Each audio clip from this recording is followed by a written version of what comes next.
আগের মতো টেবিলের নিচে দিয়ে কে কাকে পছন্দ করি আর কে কাকে অপছন্দ করি এইভাবে এটা পছন্দ করেন, এটা পছন্দ করেন, কে কার জুনিয়র আর কে কার সিনিয়র, কার বাড়ি কোথায়, কার আইডেন্টিটি কি, কার রাজনৈতিক পরিচয় কি, এইভাবে নিয়োগ দিবেন? তাহলে পাশ করছেন কি? রিফর্মের কি হবে? সংস্কারের কি হবে? অন্তর্বর্তীকালীন সরকার কর্তৃক গৃহীত ১৩৩টি অধ্যাদেশ মহান জাতীয় সংসদে উত্থাপন করা হয়েছে। তন্মধ্যে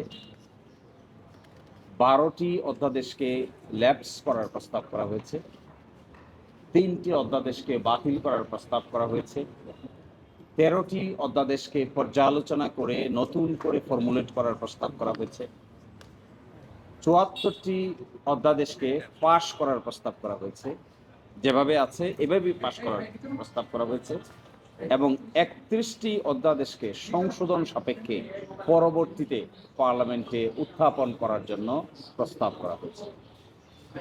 এই বিষয় সংক্রান্ত একটি বিশেষ কমিটি গঠিত হয়েছে। এই বিশেষ কমিটিতে গতকালকে রাতে পর্যালোচনা বৈঠক শেষ হয়েছে। আগামী ২ তারিখের মধ্যে মহান জাতীয় সংসদে এই ব্যাপারে রিপোর্ট পেশ করার দিন ধার্য আছে। এই প্রেক্ষিতে কয়েকটি বিষয় নিয়ে, যেগুলোর জাতীয় গুরুত্ব আছে, এই কয়েকটি বিষয় নিয়ে আমরা আপনাদের সঙ্গে কথা বলবো। সবগুলি অধ্যাদেশ আপনাদের সঙ্গে আলোচনার বিষয়বস্তু নয়। তার মধ্যে প্রথমটা হলো গণভোট অধ্যাদেশ। আপনারা দেখবেন যে গণভোট অধ্যাদেশকে ইনফ্রাকচুয়াস হিসেবে ল্যাপস করার প্রস্তাব করা হয়েছে, অর্থাৎ গণভোট অধ্যাদেশের আর কোনো কার্যকারিতা নাই, সেই জন্য এটি অটোমেটিক বাতিল হয়ে যাবে মর্মে গতকালকে মতামত প্রকাশ করা হয়েছে। আমরা মনে করি এই ধারণাটি সঠিক না।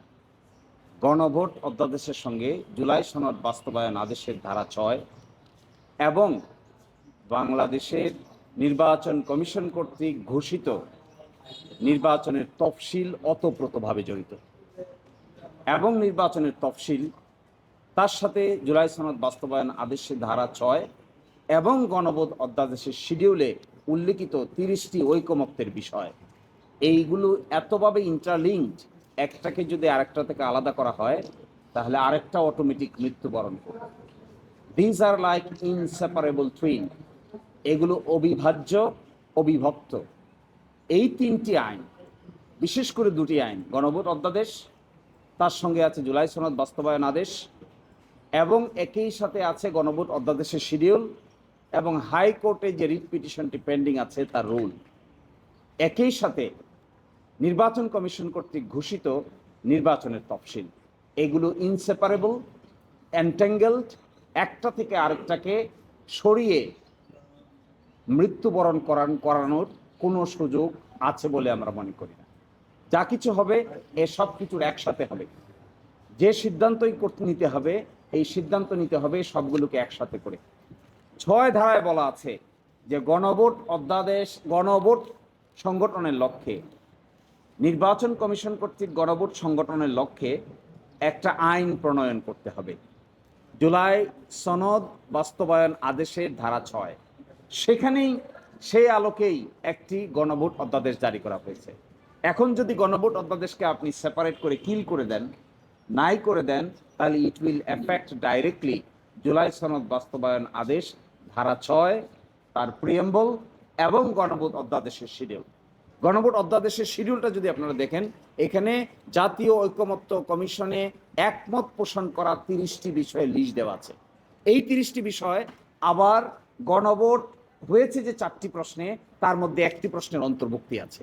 এখন যদি এটাকে বাদ করেন তাহলে আপনাকে জুলাই সনদ বাস্তবায়ন আদেশ নিয়েও প্রশ্ন উত্থাপিত হবে, একই সাথে জুলাই সনদ নিয়েও প্রশ্ন উত্থাপিত হবে। ফলে আমরা মনে করি দিস ইজ অ্যান অ্যাবর্টেড স্টেপ, এটা নেওয়া উচিত নয়। যা কিছু হওয়া উচিত, এই অধ্যাদেশকে পাশ করা উচিত, আর ভাগ্য নির্ধারণ করা উচিত জুলাই সনদ বাস্তবায়ন আদেশ, গণভোট অধ্যাদেশ, তারপরে হবে গণভোট অ্যাক্ট, তার সঙ্গে নির্বাচন কমিশন কর্তৃক ঘোষিত নির্বাচনের শিডিউল, সব কিছুর একসাথে সমাধান করতে হবে, অন্যথায় এটি কার্যকর হবে না। আপনারা ইন্টারেস্টিং, এখানে একটা জিনিস বলতে হবে, 1991 সালে বেগম খালেদা জিয়া সরকারের আমলে আরেকটা গণভোট অ্যাক্ট জারি করা হয়েছিল, যেই অ্যাক্টটা বাংলাদেশ সংবিধান থেকে ৫৫ সংশোধনীর মাধ্যমে যখন গণভোটকে বিলুপ্ত করে দেওয়া হয়, তখনও গণভোট এক নামে একটা অ্যাক্ট কার্যকর ছিল।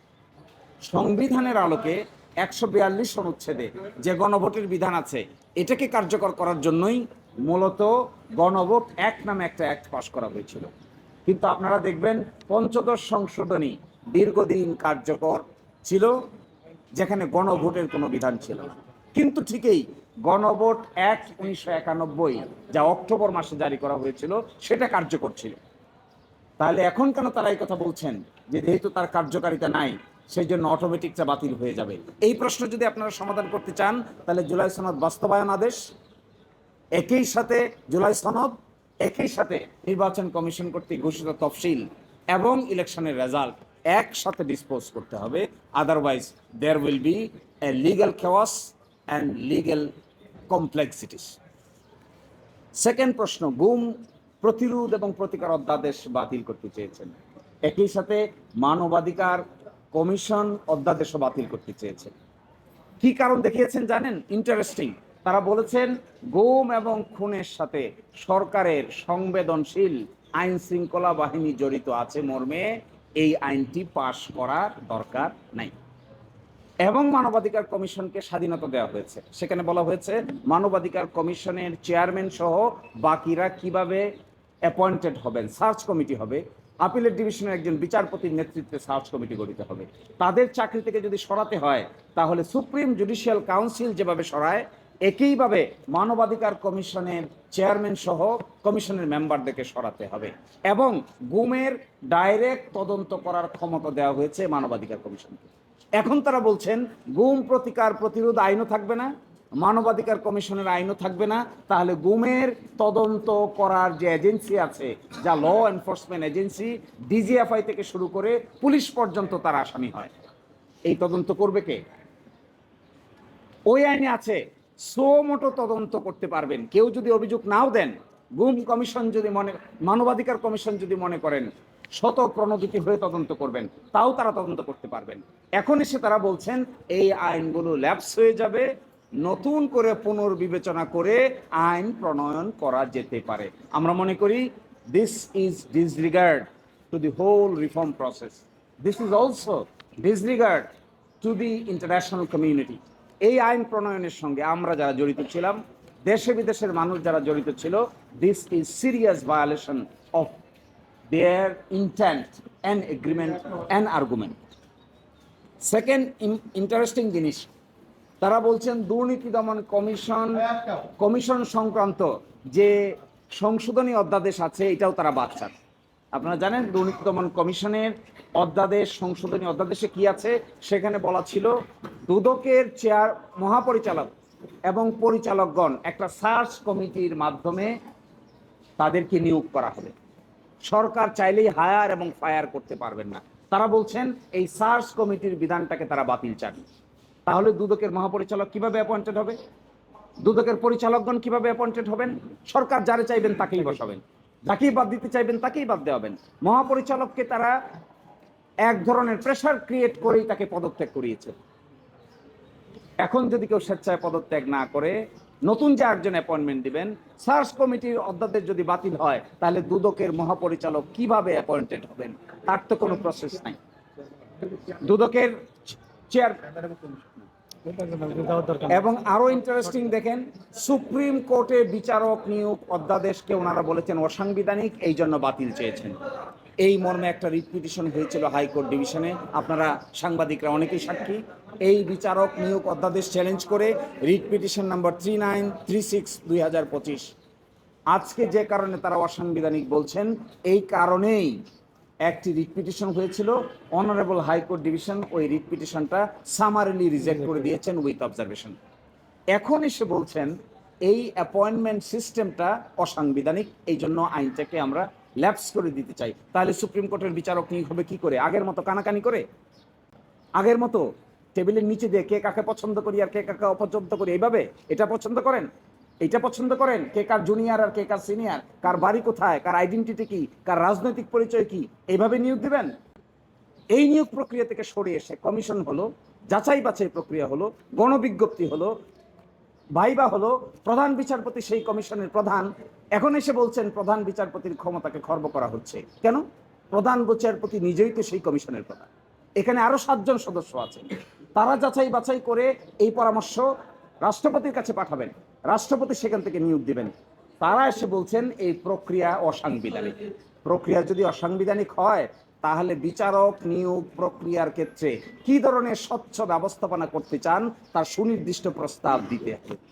আর সুনির্দিষ্ট ব্যবস্থাপনা বের না করে বর্তমানে স্ট্রাকচারটাকে নষ্ট করতে চাওয়াটা আমাদের উচ্চ আদালতকে ধ্বংস করার আরেকটা নতুন সিস্টেম জারি করতে চাচ্ছে। এইভাবে হাইকোর্ট যাকে বৈধ বলেছেন, হাইকোর্ট যাকে সাংবিধানিক বলেছেন, আপনারা গায়ের জোরে এটাকে এখন বলছেন অসাংবিধানিক। ভালোই তো। That is what is a dichotomy. In one hand you are saying to uplift the constitution, in other way around you are destroying the constitution. আরো ইন্টারেস্টিং, সুপ্রিম কোর্ট সচিবালয় হয়েছে একটা রিট পিটিশনের রায়ের প্রেক্ষাপটে। বাংলাদেশ সংবিধানের 116 অনুচ্ছেদ অসাংবিধানিক ডিক্লেয়ার করেছে আমাদের সুপ্রিম কোর্ট, এবং 6 মাসের ভিতরে পৃথক বিচার বিভাগীয় সচিবালয় প্রতিষ্ঠার নির্দেশ দিয়েছে। এই মর্মে একটি অধ্যাদেশ হয়েছে, ফাংশনও শুরু করেছে, পরিপূর্ণ ফাংশন করে নাই, আংশিক ফাংশনও শুরু করেছে। এখন এসে তারা বলছেন এই সচিবালয় অধ্যাদেশের মধ্যে সেকশন 7-এ তারা পরিবর্তন চান। কি পরিবর্তন? সরকার উপযুক্ত মনে করিলে গেজেট নোটিফিকেশনের মাধ্যমে কার্যকর করতে পারবে। এই সরকার উপযুক্ত মনে করিলে কথা যোগ করতে চান। সরকার উপযুক্ত মনে করিলে যদি এটা ফাংশন করতে পারে, তাহলে এই আইনের দরকার কি? এই সরকারের উপযুক্ততার নীতি থেকে বের হওয়ার জন্য এটা এত সংগ্রাম। সেখানে ছিল উপযুক্ত কর্তৃপক্ষ, আইন মন্ত্রণালয়। এখন বলছেন সরকার উপযুক্ত মনে করিলে। সরকার উপযুক্ত মনে করিলে বদলি হবে, উপযুক্ত মনে করিলে মঞ্জুরি হবে, উপযুক্ত মনে করিলে ছুটি হবে, উপযুক্ত মনে করিলে শৃঙ্খলা হবে, উপযুক্ত মনে করিলে পদোন্নতি হবে। তাহলে অধস্তন বিচারকদের স্বাধীনতা কোথায় থাকবে? অধস্তন বিচারকদের স্বাধীনতা পরিপূর্ণভাবে তারা আর্টিকেল 116 অ্যাপ্লাই করে করবেন মর্মেই তো এত সংগ্রাম, এত কিছু। তৎকালীন প্রধান বিচারপতির নেতৃত্বে সেপারেট সচিবালয় উদ্বোধন করা হয়েছে। এখন এসে যে লাও সেই কদুতে আবার ফিরিয়ে নিতে দিতে চাচ্ছেন। আমাদের বিবেচনায় এগুলো বিচার বিভাগীয় সংস্কার, সাংবিধানিক সংস্কার এবং ট্রান্সপারেন্সি অ্যাকাউন্টেবিলিটির সংস্কার প্রক্রিয়াটাকে এজ এ হোল তারা বাধাগ্রস্ত করছে। তারা দেখেন দুদকের প্রধান সার্চ কমিটি তারা নিগেট করে দিচ্ছেন, তারা নিগেট করে দিচ্ছেন মানবাধিকার কমিশনের তদন্ত করার ক্ষমতাকে নিগেট করে দিচ্ছেন। তাহলে আপলিপ করছেন কি? বিচারকদের ইন্ডিপেন্ডেন্স নিগেট করে দিচ্ছেন, সুপ্রিম কোর্টের বিচারক নিয়োগ করার আইনকে নিগেট করে দিচ্ছেন। তাহলে পাশ করছেন কি? রিফর্মের কি হবে? সংস্কারের কি হবে? এত অধ্যাদেশের ফিউচার কি হবে? আর একটি কথা